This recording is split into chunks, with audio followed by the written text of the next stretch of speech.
We just caught up with Andrea Fappani. Him and All Bets Are Off just claimed the level 4 NRHA Open Futurity Champion and a purse for $250,000. Tell us a little bit about your run. Yeah, exactly.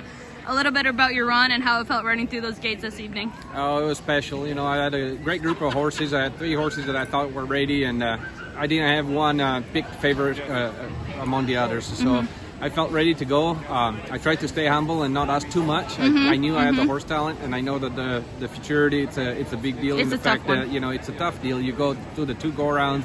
There's so many mistakes that can happen in the final. So I knew my horses were ready. They rested a lot. After the semifinal, I only rode them once. They had a couple days off. I rode them this morning just a little bit, and I felt that they're ready to go. So I went through the gate with all 3 of my horses really confident. I really enjoyed it tonight. It was one of those nights to where you feel that you're ready to go do it. So how do you build them through the week? You know, depending where you drop with the first go, depending if you make it to the semifinals, how do you build your week for the horses, and what's kind of in the back of your mind?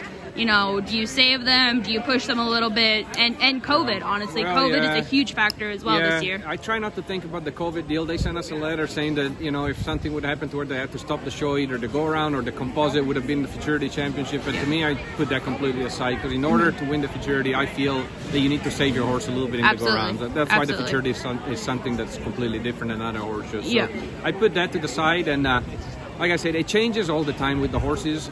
This year I felt that I had 3 horses that I could hold back a little bit and still make the finals, and that's kind of what I did. And when you're lucky enough to have that kind of talent with your horses, you can hold them back. But I mean, it was a high composite year also. So you know, once the scores started coming in from the go-around and I made it to the semis, I knew I had to get good rounds in the semis also to make it.